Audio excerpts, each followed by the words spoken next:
அனைவருக்கும் வணக்கம்.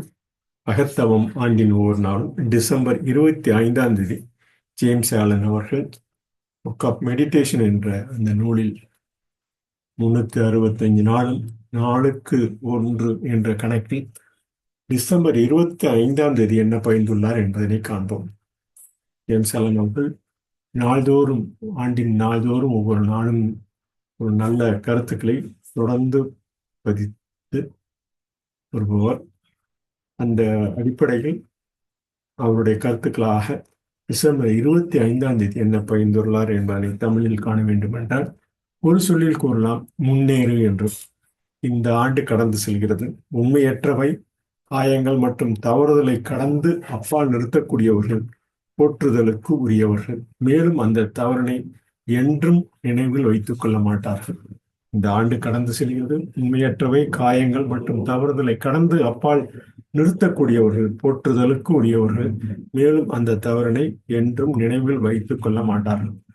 கடக்கும் ஆண்டுகளில் வெறுப்பு, பிடிக்காமை, கடுமையான மறுப்பு மற்றும் தீய எண்ணங்கள் அனைத்தும் இறக்கட்டும். உங்கள் உள்ளத்தின் அடிச்சுவட்டிலிருந்து அனைத்து தீங்கிழைக்கும் நினைவுகள் அனைத்தும் கேடான மனக்கசப்புகளையும் அளிக்கவும். உண்மை உங்களை நடைமுறைப்படுத்தப்படட்டும். உண்மை உங்கள் அகத்தில் குடியிருக்கட்டும். கெட்ட எண்ணங்களால் உண்மையான நல்லிணக்கத்தையும் அமைதியும் கெடுக்காதீர்கள். தீங்கு இழைப்பவர்கள் செய்யும் தவறினை நினைவில் கொள்ளாதவர் போற்றுதலுக்கு உரியவர் ஆவர். தூய்மையான உள்ளத்தில் மற்றவர் பற்றிய வெறுப்பு எண்ணம் வேரூன்றி வளர முடியாது என தூய்மையான எண்ணங்களை நாள்தோறும் வளர்த்துக் கொள்வோம் என புரிந்து அதன் மூலம் முன்னேறுவோம் என கூறி டிசம்பர் 25ஆம் தேதி ஆங்கிலத்தில் என்ன பகிர்ந்துள்ளார் என்பதை காண்போம். ஆங்கிலத்தில் என்ன பகிர்ந்துள்ளார் என்றால், நாம் ஒரே சொல்லில் கூற வேண்டும் என்றால்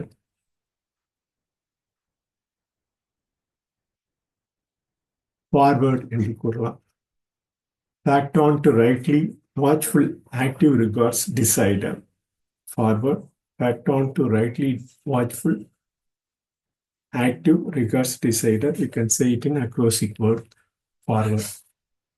This year is passing, and blessed are they who can let its mistake, its injuries, and wrong pass away forever, and be remembered no more.